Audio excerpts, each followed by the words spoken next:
presidente da Igreja Batista Central de Paulínia, onde é membro há 36 anos, a maior parte do tempo atuando como gestor e ministro de música. Foi missionário em 12 estados brasileiros, percorrendo mais de 2.000 igrejas em todo o Brasil. Coordena o projeto de disseminação da visão de igreja multiplicadora em São Paulo e no Chile. Professor no Seminário Teológico de Bauru, músico, teólogo, pedagogo e estudante de psicanálise. Casado com Miriam e pai de João Vitor e Mateus. Recebam agora o pastor Esdras Soranzo, que vai falar sobre o poder para este tempo.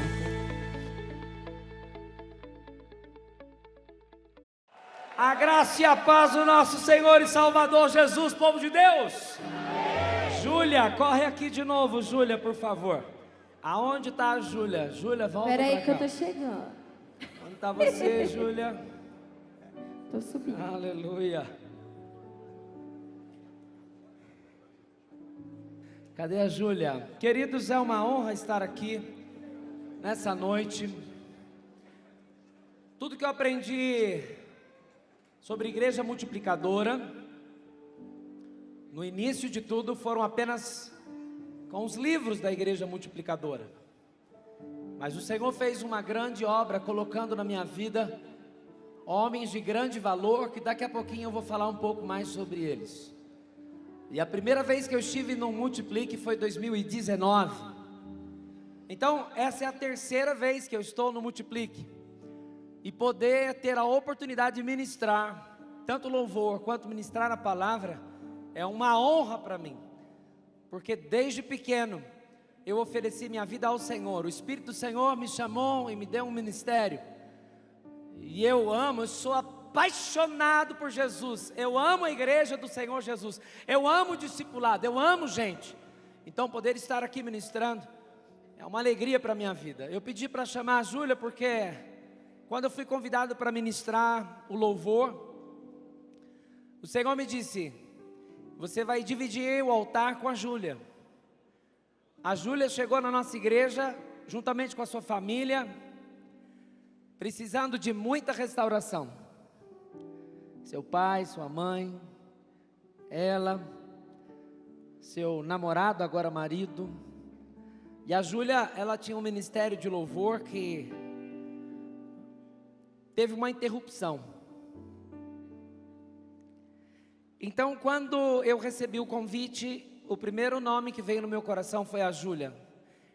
Eu disse: o Senhor vai devolver para ela e vai confirmar para ela o sonho que Ele sempre teve para o coração dela. Ela nasceu para isso. Por isso, Júlia, que hoje eu fui somente o seu intercessor ali embaixo. E eu estou muito orgulhoso de você, porque você tem dado a volta por cima em todas as áreas. Sabe que eu me lembrei? Quando a sua filhinha foi diagnosticada com uma enfermidade congênita. E o pastor Fabrício pregou na nossa igreja e ministrou sobre a vida dela sem saber o que estava acontecendo. E ela foi completamente curada e nasceu perfeita para a glória do nome do Senhor. Então o Senhor restaurou o ministério da Júlia, o Senhor restaurou o casamento da Júlia, o Senhor restaurou a vida da Júlia, o Senhor restaurou e tirou daquela UTI desenganada a mãe da Júlia. A mãe da Júlia, ela foi diagnosticada com câncer, com um tumor no cérebro muito grande. E então eu recebi a ligação do seu pai, o Nilson, dizendo: pastor, só um milagre. Então eu disse: se é só um milagre, então nós temos 100% de probabilidade, porque o Senhor, Ele opera milagres. E a Neia, ela saiu dali com o diagnóstico, que ela não falaria, que ela não andaria. Ela está falando, ela está andando, ela está indo na igreja, e o Senhor está restaurando a vida dela pouco a pouco. Então, Júlia, diante deste auditório, e diante da presença do Senhor, eu quero dizer que o Senhor, Ele é especialista em realizar milagres, e que simbolicamente Ele devolve para as tuas mãos hoje, nessa noite, todos os sonhos que Ele sempre sonhou para a sua vida. Vá e ministre por este mundo. Aleluia! Te amo, querida. Que Deus te abençoe. Aleluia! Eu creio que esse é o maior prazer do ministério pastoral, ver vidas restauradas. Eu quero agradecer imensamente a vida de cada um aqui presente, agradecer imensamente a vida dos meus amigos, irmãos, meu colegiado que eu vou apresentar agora. E eu preciso de um relógio aqui, porque o meu relógio acabou de cair, então eu estou perdido com o horário, e quando eu não tenho relógio eu fico bem à vontade. Eu penso que vocês precisam dormir hoje à noite, não é? Então se alguém puder colocar no monitor para mim aqui o tempo que eu vou ter. Se não quiser também eu fico feliz, mais feliz ainda. Mas eu quero apresentar a minha família. Aqui está a minha família, pode colocar na tela para mim, por favor. Cadê minha família linda? Primeiro slide. Deixa eu apresentar esse povo bonito. Olha só que gente linda. Aqui está a minha esposa. Meu amor, fica em pé. Olha que mulher linda, gente. Eu conheci a minha esposa quando eu tinha 15 anos. E o coração vai bateu. E continua batendo até hoje por ela. Nós nos prometemos um para o outro. Nós nos casamos virgens. E a única mulher que eu conheci foi ela. E o único homem que ela conheceu fui eu. A Miriam veio de uma história muito difícil. Na infância foi abusada, na adolescência foi abusada, passou por muitas dificuldades, trabalhava cortando cana, trabalhava apanhando algodão, veio de uma família muito simples, muito humilde, e o Senhor a trouxe para Paulínia, porque Ele sabia que eu precisava de uma mulher de fibra, Ele sabia que eu precisava de uma mulher calma, porque já bastasse eu tão agitado. Então o Senhor colocou a Miriam na minha vida. Olha, eu tenho 25 anos de casado, e se eu falar algo diferente aqui, eu serei um mentiroso. Em 25 anos de casado, nós nunca brigamos, mas não foi por falta de vontade minha, é porque ela nunca quis. Então ela é muito paciente.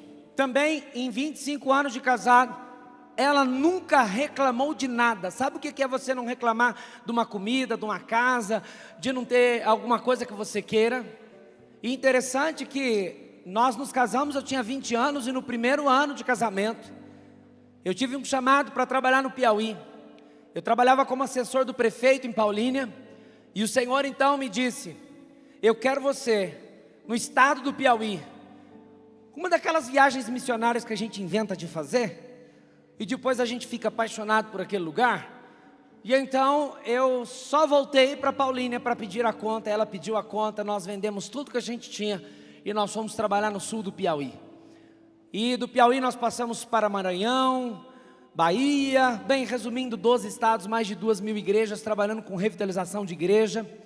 E isso alegrou muito o nosso coração, até que um dia o Senhor pediu para nós voltarmos, porque a nossa igreja, pastoreada pelo meu pai, estava precisando de ajuda. E então entendemos que era o tempo de voltarmos. E o Senhor fez uma grande obra nesse retorno que eu falo daqui a pouco. Mas com 6 anos de casado, o nosso maior sonho era termos um filho. E a Miriam foi diagnosticada com uma enfermidade, ela não poderia gerar filhos. E aquilo trouxe muita tristeza para o meu coração, porque eu queria ter 10 filhos. Então de 10 para nada, a distância é muito grande. Por que eu queria ter 10 filhos? Porque eu sou filho único. Eu fiquei filho único, porque Deus levou 5 irmãos meus. Por isso eu louvo muito a Deus pela vida do meu pai e da minha mãe, por ter aguentado tanta barra. E daqui a pouco eu vou apresentar eles para vocês. Mas o meu pai também é filho único, então logo eu não tenho irmão, eu não tenho tio, eu não tenho sobrinho, e a nossa família cabe num Fusca e sobra espaço. Então eu pensei, não, eu quero ter uma família grande. Então nós oramos, pedimos ao Senhor, e lá na nossa igreja nós temos hábito de fazermos campanhas de oração, e naquela época nós estávamos fazendo uma campanha de 88 horas, 4 dias e 4 noites, orando, sem parar. E naquela oportunidade nós colocamos diante do Senhor o nosso desejo. E aqui está uma grande lição. Você não precisa enganar a Deus, porque você não vai conseguir, Ele já sabe o desejo do seu coração. Então diga logo o que você precisa. E que você também se submeta à vontade dEle. 2 meses depois da vigília, a Miriam estava grávida do João Vitor, nosso filho mais velho. O Senhor fez um milagre no ventre da minha esposa. Você pode glorificar o nome do Senhor por isso? Aleluia! Ele é o Deus de milagre. Mas então, o tempo passou e eu pensei, está faltando só 9. Mas 14 anos depois, a Miriam chegou em casa. E você sabe como que homem é lerdo para entender as coisas. E ela trouxe uma caixinha com um bodezinho e um sapatinho dentro. Eu estava terminando de preparar um sermão, eu estava focado no texto. E aí ela me entregou aquilo e falou, para você. E eu pensei comigo, não serve nem no braço. Eu falei, que isso? Ela disse, leia o que está aí. Aí tinha um papel, eu li o papel, estava escrito positivo. Eu pensei, você tem alguma doença que eu não estou sabendo? Mas você é lerdo mesmo, hein? É esperto para tanta coisa e não está entendendo. Você vai ser pai de novo. Então eu celebrei porque foi o segundo milagre. O Senhor nos deu Mateus. Aleluia. E o João Vitor, mais velho, que tem 19 anos, mora nos Estados Unidos. O Senhor também chamou ele para o ministério. Ele é líder de pequeno grupo desde os 13 anos. Está fazendo seminário teológico ali em Dallas. O Senhor o chamou a 3ª geração de pastores da nossa família. Então isso trouxe muita alegria para o meu coração. E só que o João Vitor é calmo, sereno e tranquilo, igual a mãe dele. Então o Senhor achou que eu precisava entender todo o trabalho que eu dei para minha mãe, meu pai, as noites sem dormir, agitação. E veio o Mateus. O Mateus é uma criança animada. E meu pai sempre disse, aqueles mais acelerados viram pastores ou missionários, fica tranquilo. Então se você tem um filho bem acelerado, você corre o risco de ter um filho ou uma filha que vai servir no ministério. Então eu tenho uma família linda, uma família maravilhosa. E eu quero apresentar também os meus pais para vocês. Mas para apresentar os meus pais, eu quero chamar eles aqui nesse altar, aqui nesse palco. Porque eles são muito especiais. Já viram para quem eu puxei, né? Eu puxei para o pai ou para a mãe? É claro, porque o meu pai, ele fala 7 línguas, é professor de hebraico, é quieto. É claro que eu não puxei para o pai, eu puxei para a mãe. Barulhento, a gente dança, a gente pula. A minha mãe passou por 20, quantas cirurgias? 21, acho que foi mais já, hein? 21. Cada vez que a gente conta, a gente vai perdendo. 21 cirurgias. Parece que uma mulher dessa saiu do câncer recentemente? Não, a palestra não é com a senhora, não. A minha mãe, em 2018, foi diagnosticada com câncer. E aí ela chegou toda triste para mim e falou assim, filho, a mãe não pode morrer sem conhecer a Europa. Aí ela disse assim para mim, você poderia me levar para a Europa para eu me despedir da vida? Antes de eu ir para o céu, eu quero conhecer a minha Europa, foi meu sonho. Eu trabalhei de empregada doméstica a vida toda, e depois trabalhei como servidora pública, e eu guardei um dinheirinho da minha aposentadoria. Eu falei, se pagar a minha passagem eu vou. E nós fomos para a Europa, 8 países, e a mulher não morreu. A mulher está aqui, pensa numa mulher dura de morrer. E agora recentemente recebeu um diagnóstico, 100% curada do câncer. Aleluia. A camisa florida já deu para perceber para que eu puxei, né? O meu pai é irmão gêmeos do Rick Warren, irmão gêmeos do... Como é que chama aquele pastor que usa a camisa florida? Jeremias. Então eu quero dizer a vocês que eu tenho um tremendo orgulho dos meus pais. Meus pais me ensinaram nos caminhos do Senhor. Eu tenho 45 anos de idade, eu nunca vivi um dia fora dos caminhos do Senhor. Não por mérito meu, mas porque o Senhor colocou na minha vida pessoas preciosas, a começar dos meus pais.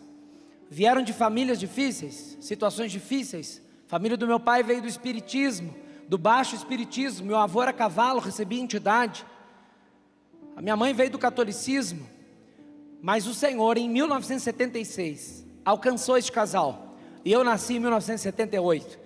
Então eu louvo a Deus porque o Senhor alcançou eles antes de eu nascer. E depois meu pai batizou não só a mim, mas batizou o meu avô também. Toda a nossa família serve ao Senhor. E eu louvo a Deus por isso. Pai, mãe, obrigado por investir na minha vida. Obrigado por cada leitura antes de eu dormir. Obrigado por cada oração. Obrigado por me levar em todos os lugares. O Senhor nunca, nem a senhora, nunca me fizeram transparecer que eu era um problema.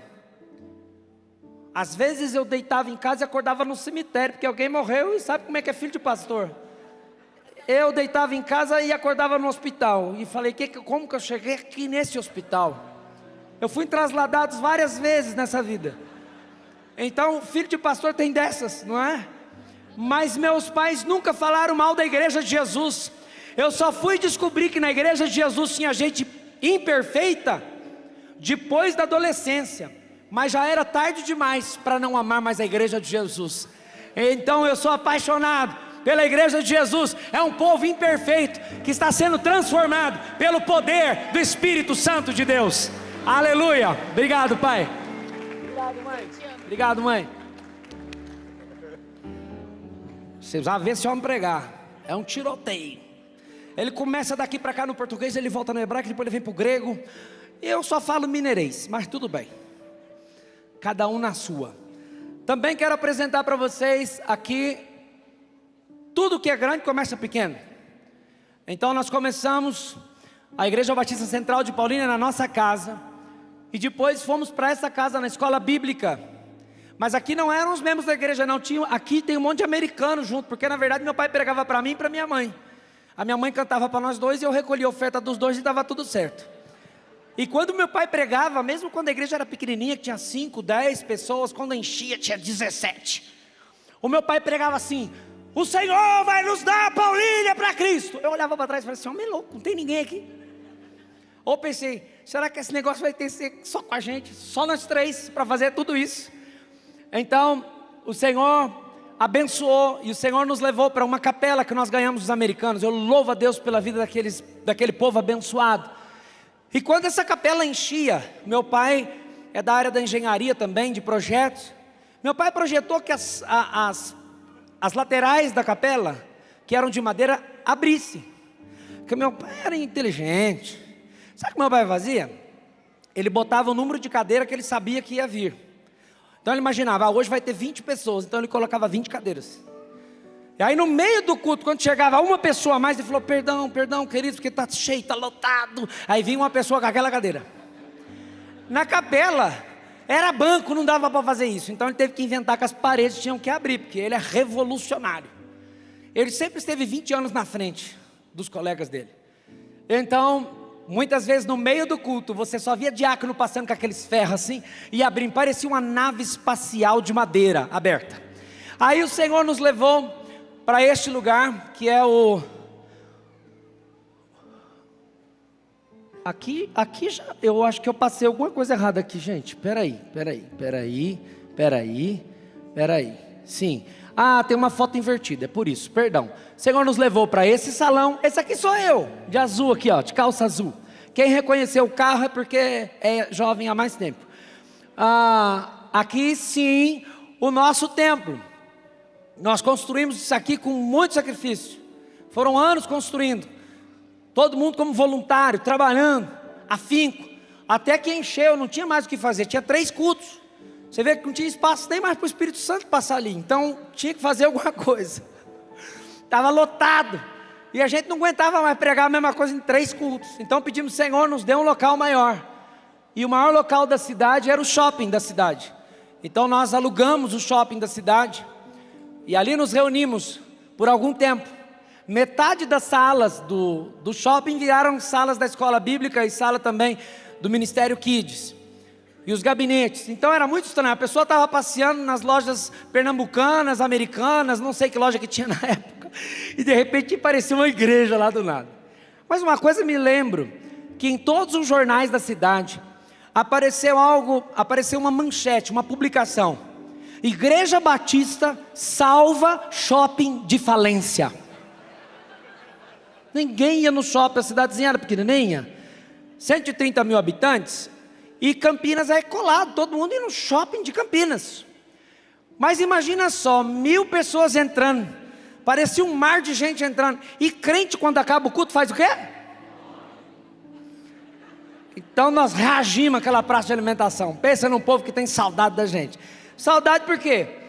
Porque deu um vendaval e o telhado da igreja voou. Nós que fizemos aquele filme, o vento levou. O telhado voou e foi uma loucura. E eu me lembro que naquela confusão toda, era um sábado à noite, teve um casamento lá. E eu liguei chorando para o meu pai, porque meu pai estava com a minha mãe no hospital. Minha mãe gosta de hospital. Uma mulher que gosta de pregar para médica é a minha mãe. E o Senhor livra ela de todos. Enfim, eu liguei para ele e falei: pai, o senhor não sabe o que aconteceu, voou o telhado da igreja, pai. E chorando, tanto que nós trabalhamos aqui. Ele falou assim: rapaz, seja homem, para de chorar, moço. Tem alguém machucado? Não. Alguém se feriu? Não. Tem líder da igreja com você? Falei: tem. Pois convoque todo mundo amanhã, para secar essas cadeiras, para secar esse som, que amanhã o Senhor vai preparar um novo lugar para a gente. Eu falei: amanhã o Senhor vai preparar um novo lugar? Como assim? Quanto tempo levou para preparar esse lugar? E o pior de tudo é que estava agendado o pastor Fernando Brandão para pregar no domingo, e era sábado. Como que eu ia receber Fernando Brandão? Ia ser o ministério sem teto da igreja lá. Mas enfim, realmente, eu chamei os irmãos da igreja, o pessoal da logística, disse assim: gente, nós precisamos tirar isso aqui, tudo aqui. E o povo secando, e o povo, pai, levaram as coisas no posto de gasolina, porque o nosso som ficou todo mergulhado. E quando eu pedi para colocar nos caminhões, o líder da logística disse assim: para onde nós vamos levar isso aí? Eu falei: não sei, o Senhor vai prover. Mas eu falei com a fé. 5 minutos depois, o prefeito chegou com a defesa civil e nos cedeu esse espaço. Cadê? Nem diz lá em Minas, cadê? Tá vendo? Não era... não era você. O negócio está no controle. Volta. Aí. E o Senhor nos mandou para esse espaço, os estúdios da cidade. Nós ficamos aqui um tempo. Daqui nós fomos para uma tenda, que eu não vou pôr nem foto, porque foi muita sofrência nesse lugar. 1 ano na tenda. Uma tenda para 1000 pessoas, montada no estacionamento. Asfalto embaixo, tenda em cima, 40 graus em cima, não tinha banheiro.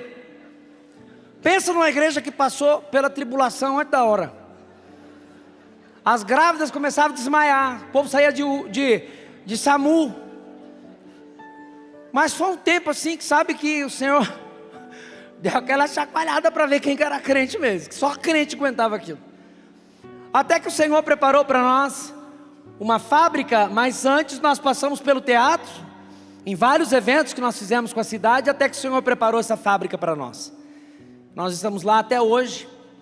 Essa fábrica, ela tem sido uma bênção na nossa vida. E o que eu quero deixar claro para vocês, vamos recapitular aqui: igreja na fábrica, igreja no teatro, igreja... não está funcionando mesmo. Acontece. Volta um por um devagarzinho, vai. Igreja na fábrica, volta. Igreja, tem alguém me ouvindo lá no fundo? Jesus, me ouça. Igreja no teatro, volta mais uma. Igreja no estúdio, volta mais uma. Igreja no shopping, volta mais uma.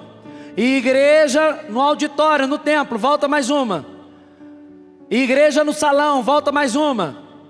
Igreja na capela, volta mais uma. Igreja na casa, volta mais uma. Igreja é gente, não é lugar. Nós precisamos entender isso. Se vai aplaudir, faz com gosto.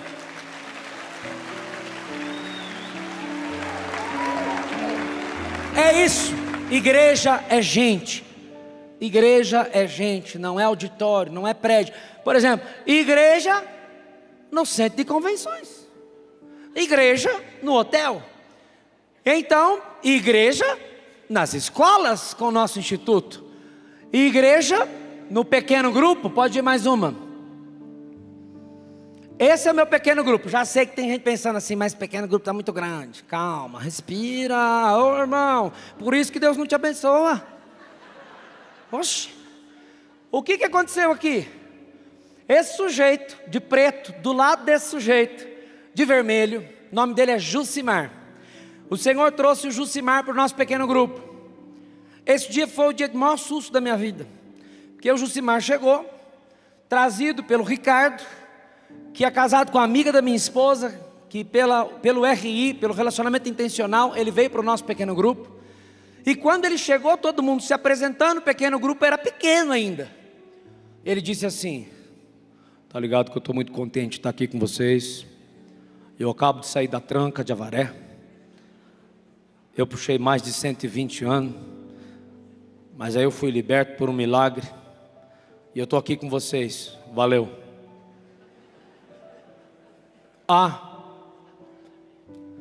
Eu fui considerado o maior assaltante a carro forte do Brasil. Falei, dei ruim, hoje não sobra nem a geladeira. O cara que roubava carro forte na minha casa, já não tinha muita coisa, ia sobrar o quê? Pois bem, esse homem entregou a vida para Jesus, e na outra semana ele trouxe alguns amigos. Já pegou, né? Então um deles disse assim: por que eles têm voz grossa, né? Eu queria entender. O meu nome é Jean. Queria agradecer ao meu parça que me trouxe aqui. Eu peguei 8 anos de penitenciária lá em Minas Gerais. Fui considerado o maior assaltante a caixa eletrônico de Minas Gerais. Falei, pronto, agora já tem carro forte e caixa eletrônica. E na outra semana ele trouxe um carro, na outra semana ele trouxe uma van, na outra semana ele trouxe um micro-ônibus de 23 lugares. E aí ficou entupido, virou um GGM. Não tinha como multiplicar esse trem aqui, porque fica aí, ó, anote aí, de graça essa. Você só multiplica um pequeno grupo multiplicador quando você tem líder preparado. Posso descer aqui, se você entender isso aí, você já não vai fazer besteira lá, porque eu fiz muita besteira na minha igreja. Então não multiplique de forma prematura, só multiplique quando tem alguém preparado para assumir, porque gente doente gera gente doente, então a pessoa tem que estar preparada. Por fim, o Senhor foi nos abençoando, nós já multiplicamos esse pequeno grupo 17 vezes. Aqui está o meu colegiado.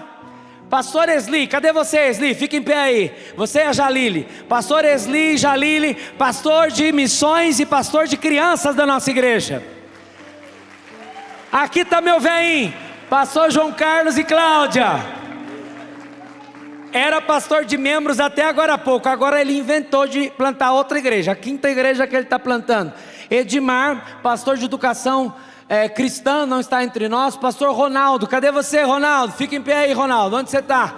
Ronaldo Verusca, está lá, pastor de adolescentes da nossa igreja. E também o Ronaldo cuida de todo o pilar de serviço. Aqui o do meio sou eu, já deu para ver. Do lado é o pastor Gabriel, pastor de jovens, não pôde estar conosco. Ao lado o pastor Robson, também não pôde estar conosco, que é pastor de adultos. Aqui está o pastor Rodrigo, que é gestor e pastor de adoração. Cadê o Rodrigo? Rodrigo, onde está você, Rodrigo? Ana, fica em pé representando o Rodrigo. Ele deve estar correndo aí, tem 2 crianças. Muito bem. E o pastor Denis, que é pastor de ensino. Cadê você, Denis? Onde você está? Lá atrás, o Denis com a Ana. Obrigado, Denis. E agora presta atenção na nova aquisição. Quero apresentar a vocês agora, recém-chegado ao meu colegiado, William Salgado e Tânia Salgado.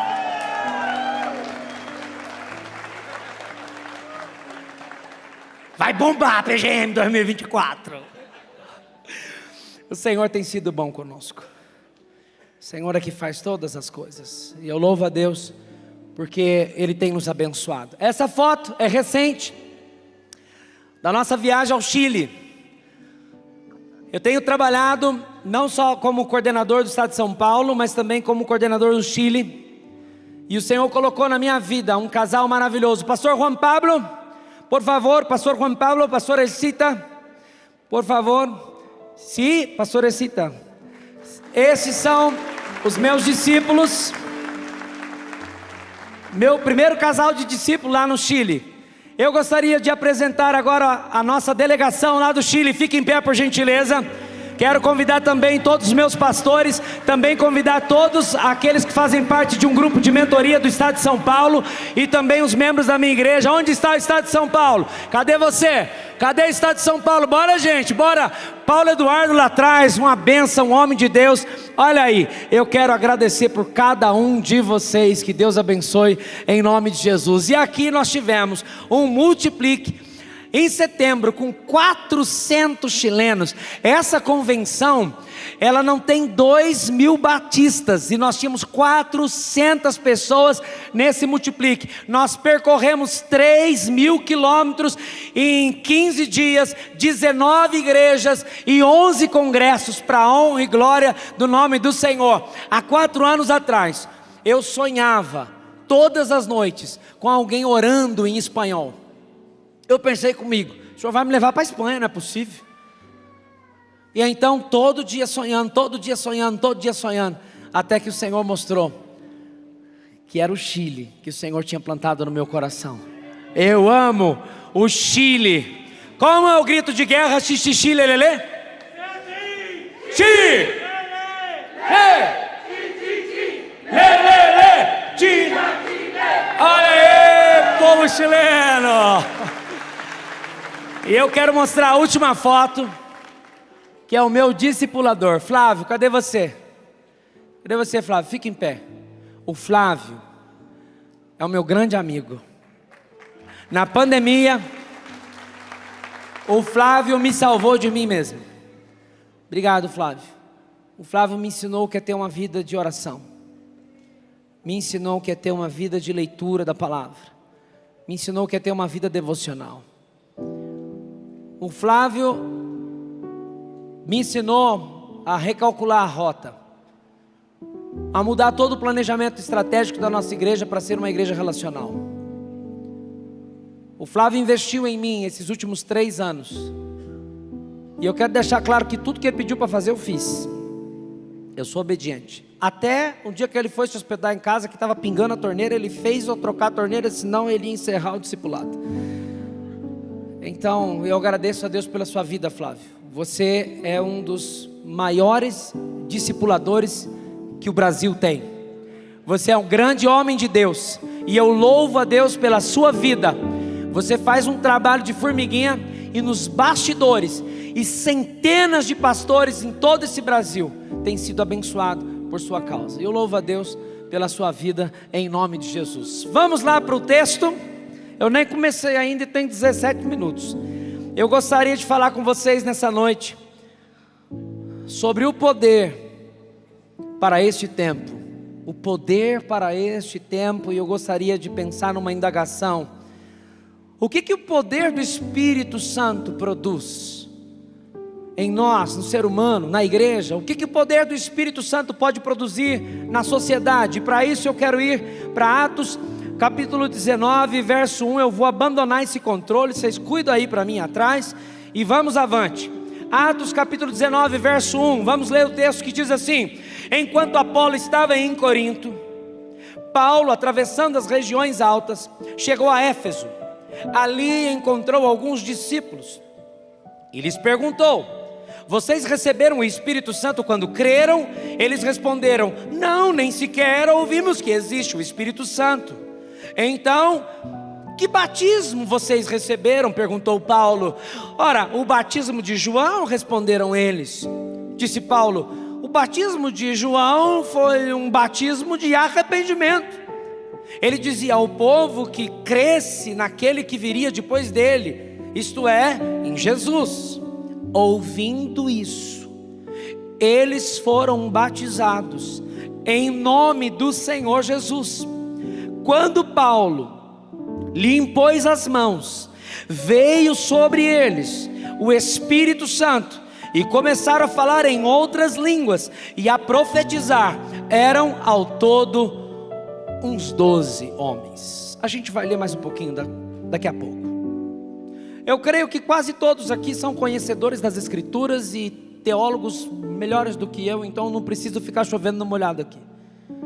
Todos sabem que esse texto ele narra parte da terceira viagem missionária do apóstolo Paulo, assim como ele havia prometido aos judeus. Então Paulo volta para Éfeso, e ali ele permanece 3 anos. E quando ele chega naquele lugar, ele se depara com uma cidade que estava mergulhada na idolatria, uma cidade que estava mergulhada na magia negra, um centro de magia. E quando ele olha para aquilo, ele não olha para aquilo como um problema, mas ele olha para aquele povo que sofria, que estava enganado, que estava cego. Ele olha para aquele povo e ele tem misericórdia, compaixão daquele povo. E ele pensa: vou estabelecer aqui uma base missionária. E foi um dos maiores centros de evangelização que nós conhecemos da época. Uma cidade muito conhecida, na época com 300 mil habitantes. Era comparada a Roma, a Corinto, a Antioquia, a Alexandria. E dali o evangelho podia se escoar para tantos outros lugares. Então Paulo dedica a sua vida por 3 anos, ensinando, evangelizando, pregando em todos os lugares. Aliás, o ministério de Paulo é marcado por isso. Mas Paulo só consegue fazer tudo aquilo porque ele era cheio do poder do Espírito Santo de Deus. Então eu quero fazer uma pergunta para você hoje, para que a gente possa responder essas perguntas. O que o poder do Espírito Santo produz? Em primeiro lugar, o poder do Espírito Santo de Deus produz conversão. Quando você ouve falar que em tal lugar, naquele lugar A, B, C ou D, está acontecendo algo, que o Espírito Santo de Deus está ali, mas não há conversão, tem alguma coisa errada, é fake news. Porque aonde está o poder do Espírito Santo de Deus? Há conversão de almas, há arrependimento, há mudança de vida. Aonde está o poder do Espírito Santo de Deus? As pessoas fazem uma autoanálise, elas entregam a vida ao Senhor Jesus. Aonde está o poder do Espírito Santo de Deus? O Senhor faz a obra, não só numa vida, mas numa casa, numa família, numa sociedade. E aí, se você pegar comigo um pouquinho da história, e se a gente fizer um comparativo, um paralelo da história, e formos para Marcos capítulo 1, Jesus nos ensina sobre isso. Jesus, ele percorria por toda a Galileia, pregando nas sinagogas, nos povoados, e multidões se convertiam, multidões mudavam de vida. E ainda ele destacou para os discípulos, lá em Marcos capítulo 1, verso 38, foi para isso que eu vim. Aí você vai para Atos, por exemplo, Atos capítulo 3, Atos capítulo 4, o que a gente vê ali? A gente vê Pedro, depois de ter curado aquele aleijado que ficava na porta do templo, a gente vê Pedro pregando um sermão poderoso. E depois do sermão poderoso que ele prega naquele lugar, por volta de 5.000 almas se converte, se rende ao Senhor Jesus e são batizadas. Então, qual que é a evidência da nossa igreja, do nosso povo estar vivendo uma ação sobrenatural do Espírito Santo de Deus? Conversão. É o que acontece aqui em Éfeso também, conversão em massa. E qual que é a lição que nós temos para hoje? Eu e você precisamos ser cheios do Espírito Santo para pregar o Evangelho, para que haja conversão. Deixa eu partilhar um testemunho com vocês.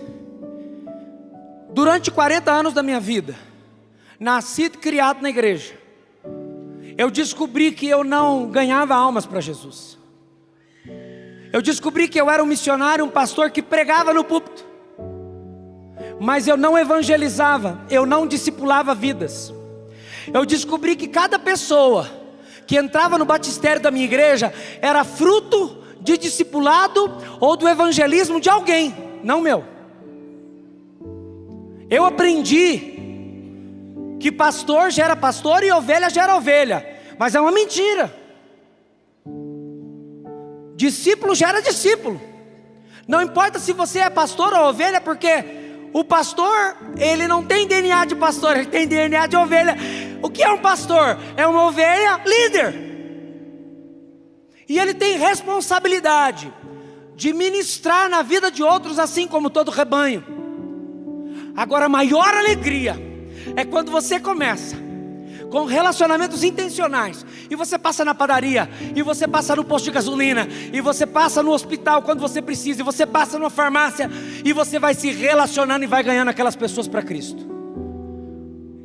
Logo depois que as padarias abriram para comer lá dentro, eu fiz um compromisso com Deus. Deus disse: eu quero você numa padaria. Eu disse: qual é? Volare. E eu fui para a padaria Volare, e eu fiquei naquela padaria tomando café todo dia, de segunda a quinta, 6 horas da manhã. Pensa num trem que custou caro. Mas eu descobri que para você fazer discípulo, precisa de tempo, precisa de esforço e precisa de recurso. Quer fazer discípulo? Então você vai ter que assistir menos Netflix. Você quer fazer discípulo? Então você vai ter que equilibrar suas finanças para investir na vida de alguém. Quer fazer discípulo? Você vai ter que se esforçar. Eu estou cansado de encontrar pastores que estão encostados no barranco esperando o mundo acabar e dizendo: o ministério é difícil. Ah é? Vai trabalhar na picareta. Por que você não vai ser médico? Trabalhar 48 horas direto? Por que você não vai ser pedreiro? Tem tantas coisas que nós podemos fazer. Pergunta para o Misael como é que é a vida de um médico.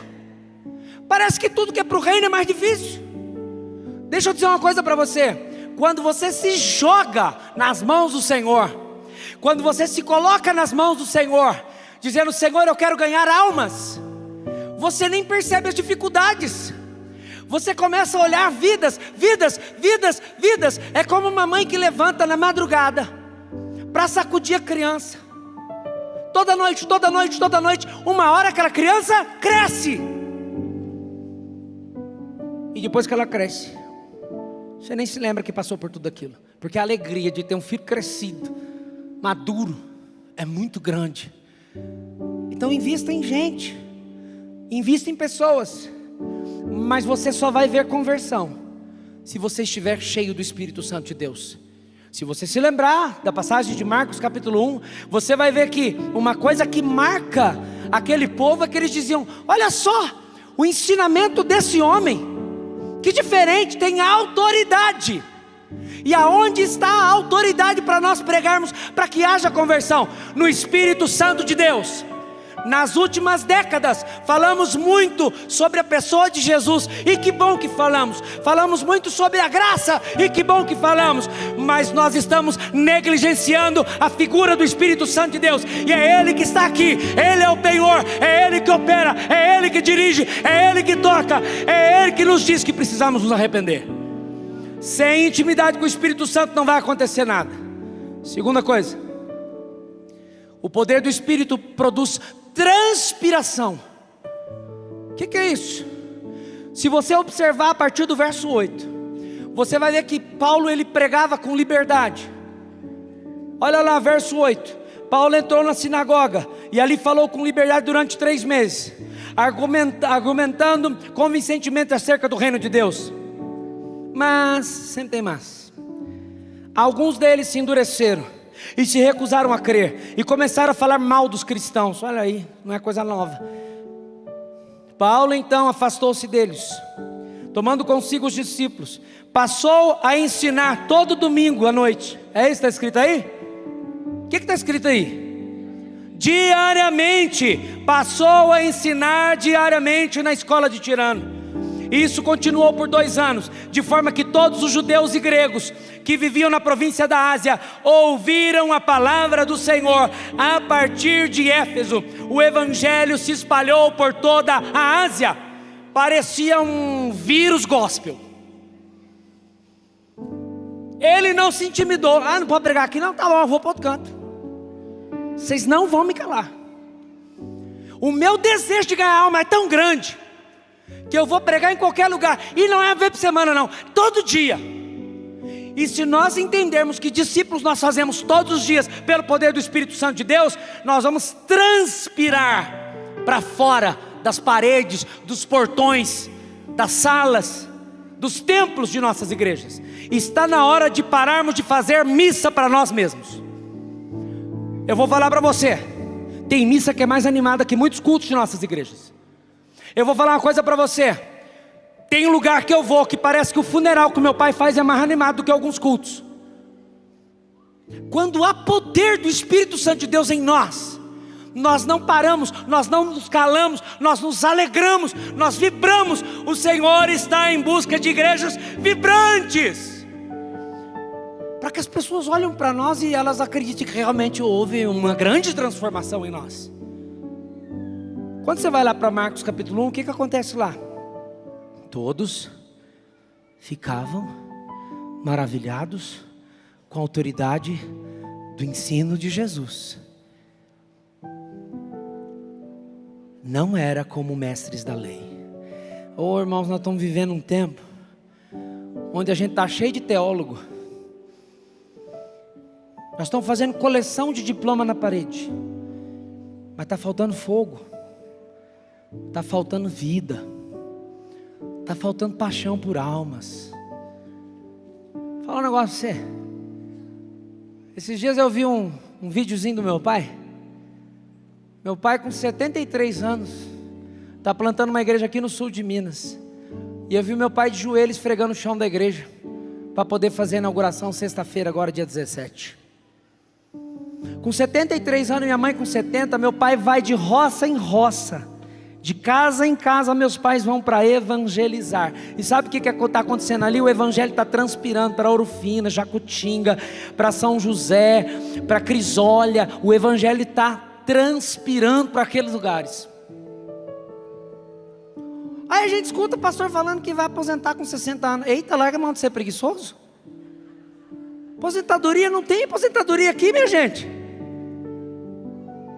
Esses dias eu convidei meu pai para pregar lá no dia do idoso, e depois quase que eu me arrependi, porque ele foi pregar lá no dia de idoso. Eu pensei que ele ia trazer uma mensagem assim de parabéns idosos. Ele disse para os idosos: vocês têm que trabalhar. Os idosos tudo meio manco, acho que ficaram meio preocupados, que tem que trabalhar. Aí ele falava assim para os idosos: você recebeu a aposentadoria? Não tem nada para fazer? Vai discipular, vai orar. Você está na cama, cata o celular e manda áudio. Tem que transpirar o evangelho do jeito que dá. Eu me lembro do maior missionário que nós tivemos lá na nossa igreja, irmão Lázaro Ferreira Filho. Durou 100 anos aquele homem, podia ter durado 200. 100 anos de idade. Sabe o que aconteceu depois que ele teve um AVC? Que ele não podia mais caminhar. Ele era carregado até o centro de reabilitação por um outro irmão que tinha problema na perna. Aí é um aleijado levando o outro aleijado. Só que um tinha problema na perna esquerda, outro na direita, então um encostava no outro e ia. Você está rindo, mas está rindo que não é você. Depois esse irmão Lázaro piorou. Claro, gente, encostou no 100 anos. Aí a alegria dele era que a família colocava ele no ponto de ônibus. Ele passava o dia no ponto de ônibus pregando. Uma pessoa não podia moscar no ponto de ônibus. Se alguém parasse no ponto de ônibus, saía crente. Aí a gente tem gente com 20, 30, 40, 50, 60 anos pensando em parar. Oxe, nós não vamos parar nem no céu. E se você não mudar, você vai parar no inferno. Porque crente que é crente tem prazer em pregar o evangelho. Se não tem prazer, precisa ver se é crente.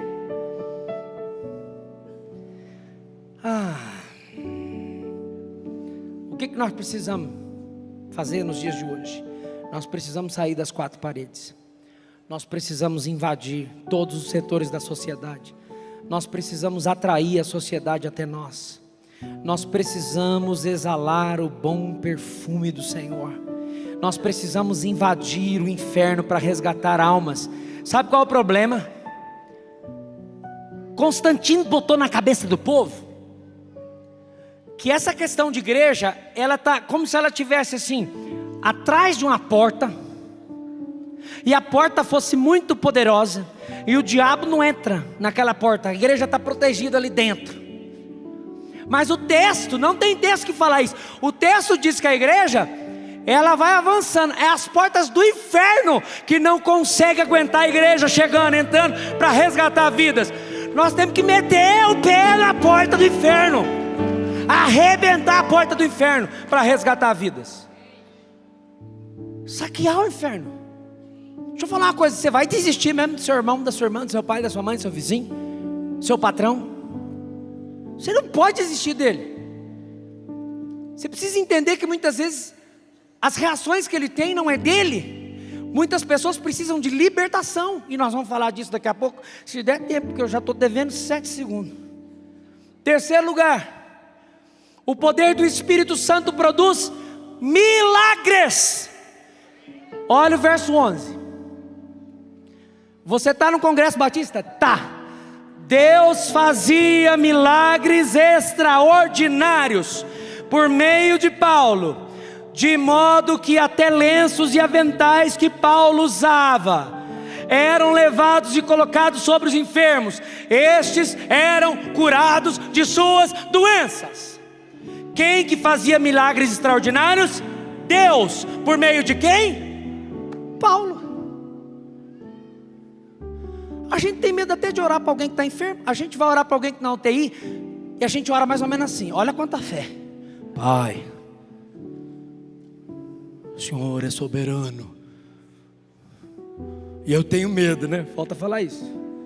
O Senhor é soberano. Mas fica só nisso. Não, quando você for orar para alguém enfermo, você diga assim: Pai, o Senhor é o Criador dos céus e da terra. O Senhor é poderoso. O Senhor cria as coisas do nada. O Senhor criou o universo. O Senhor criou essa vida no ventre da mãe dela. E o Senhor tem poder para restaurar. O Senhor tem poder para curar. O Senhor tem poder para tirar essa pessoa do leito. Mas nós nos submetemos à tua vontade. Aí sim. Aí valeu. Ano passado, começo do ano passado, eu fui chamado para ir orar para uma irmã. Irmã Maria Senhora. E aí as filhas ligaram, falaram: olha, minha mãe está 6 meses na cama, não anda mais, teve um diagnóstico difícil. Para levar ao banheiro dá um trabalho. E eu fui lá orar, com aquela fé miserável. Aí eu olhei a mulher daquele jeito, espertão que eu sou. Falei: vocês poderiam levar a irmã Maria para a sala, para a gente ficar mais confortável? Irmão, você sabe o que é pegar uma pessoa que não anda e carregar até na sala, num corredor estreito? Então atenção, pastores, não faça isso, não cometa esse erro. A mulher caiu no meio do corredor e ficou no chão. E aí eu já vi que eu comecei errado. E as filhas chorando, e o marido chorando. E eu falei: agora não vai nem para frente nem para trás, o que eu faço? Eu não tive coragem de orar. Eu fiquei 40 minutos orando por mim, para eu ter fé para orar para ela. É verdade. E Deus é tão bom que num dado momento a Sheila começou a orar: Senhor, dá direção para o pastor. Tipo, esse cara está desnorteado, ele não sabe o que faz. É duro. Aí ela orando, a filha orando, todo mundo chorando, todo mundo tremendo, e a irmã Maria no chão. Do nada eu ouvi uma voz: eu quero curar ela. Eu não falei mais nada. As únicas palavras que eu disse foi: Irmã Maria Senhora de Aguiar Silva, em nome de Jesus, levanta e anda. E a mulher levantou, andou e começou a pular e dançar e bater nas paredes do corredor. E ela começou a andar e correr. E não coube, não teve sala, não teve corredor. Ela saiu para a rua e começou a tocar a campainha das vizinhas. Eu falei: pronto, a mulher curada, agora vai morrer atropelada. Porque ela estava atravessando a rua sem olhar nada, e aquele trem tudo. E eu falei: meu Deus, segura os carros. E foi um testemunho. A vizinhança toda viu que Deus tem poder para isso. Recentemente, numa vigília da nossa igreja, numa manhã com Deus, um irmão chamado Antônio dos Santos, Antônio Alves dos Santos, ele andava de muleta, faltava um pedaço de osso no joelho dele, e nós estávamos lá orando. Pastor Rodrigo foi testemunho ocular disso. Eu pedi para o pastor Rodrigo: ali o pastor Rodrigo. Falei: pastor Rodrigo, pega um violão. E o pastor Rodrigo veio tocar violão. Não me pergunta por quê, eu só falei: pega o violão. E ele começou a tocar, e nós começamos a ministrar. Ninguém viu o que estava acontecendo, porque estava todo mundo orando, cada um para o seu lado. E na hora não aconteceu nada. No outro domingo, o irmão Toninho vem andando para a igreja, sem muleta, sem nada. Irmão Toninho, o que aconteceu? Não sei, vou fazer exame. Fez exame, nasceu o osso. Como que pode nascer um osso? Ah, pastor, eu não creio. Ah, então você está no lugar errado. Vou dar alguns endereços para você e esse aqui não é o seu. Porque aqui é lugar de gente que crê em milagres. Você olha para Jesus, o que Jesus fazia? Vai lá em Marcos capítulo 1 para você ver. Ele cura a sogra de Pedro, não cura? E é sogra ainda, e cura. Depois que ele cura a sogra de Pedro, todo mundo colocou no Instagram, todo mundo mandou zap para todo mundo ver, a cidade inteira, e fez fila, e ele curou muita gente, diz o texto. A ponto de ele não conseguir mais ficar na cidade, e ele ter que ir para um lugar desértico, porque a multidão era muita, ele estava atrapalhando o trânsito. O guardinha estava lá, tinha mais o que fazer com Jesus. E aí o texto diz que o povo foi até Jesus, e ele continuou curando. Aí vem um grupo de teólogos dizendo que isso aí era só para a igreja primitiva. É mentira do inferno, não acredita neles. O Senhor continua fazendo milagre. Eu sou um milagre. A minha mãe teve rubéola quando ela estava grávida de mim. O médico mandou abortar, ela não abortou. O médico disse que eu nasceria com problemas de má formação e com retardamento mental. Eu nasci perfeito e... Mas o Senhor está completando a obra. Ai, ai. É, gente, Jesus faz. Agora o que eu e você precisamos fazer? Precisamos ser cheios do Espírito Santo. E como é que se enche do Espírito Santo? Ah, você lê a Bíblia, você sabe. Tem que ter uma vida de oração. Tem que ter intimidade com Deus.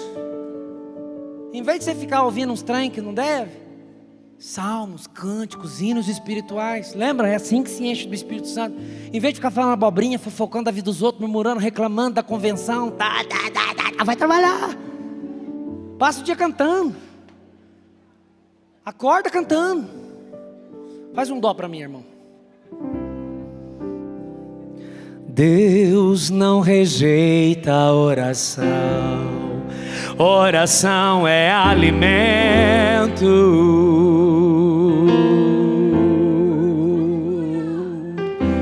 Nunca vi um justo sem resposta ou ficar no sofrimento.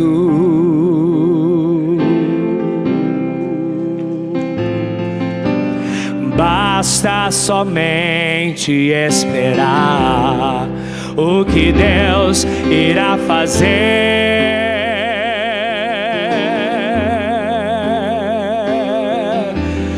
Quando Ele estende suas mãos, é a hora de vencer. Então louve, simplesmente louve. Tá chorando, louve. Precisando, louve. Tá sofrendo, louve.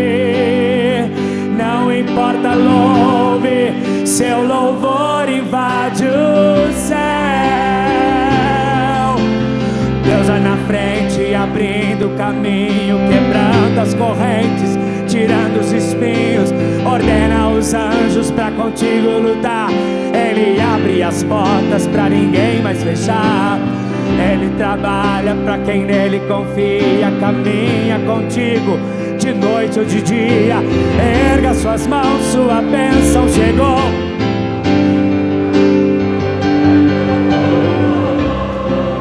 Com muito louvor, com muito louvor, com muito louvor. Agora é o seguinte. A gente precisa entender o que Deus está falando.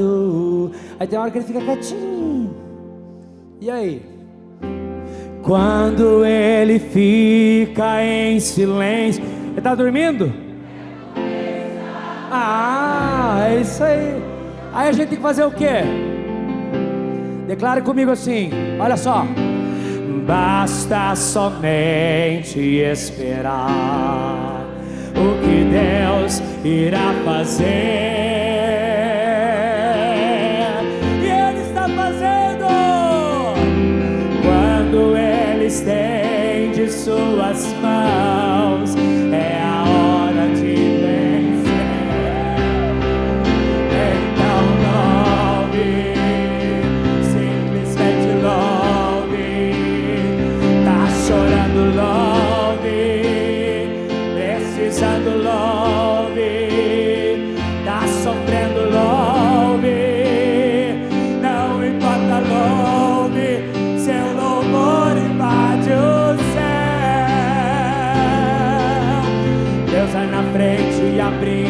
caminho, quebrando as correntes, tirando os espinhos, ordena os anjos pra contigo lutar. Ele abre as portas pra ninguém mais fechar. Ele trabalha pra quem nele confia, caminha contigo de noite ou de dia.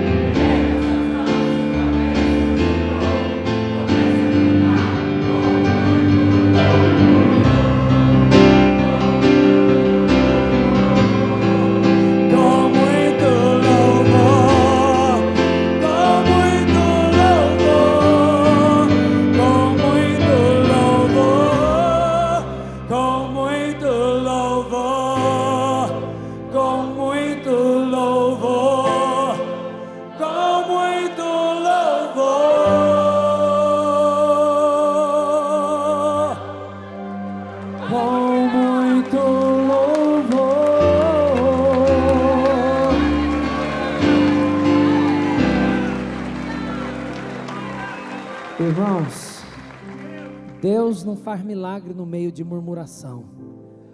Então, que em todo tempo você possa viver um tempo de milagre, um tempo de libertação com o Senhor, em nome de Jesus.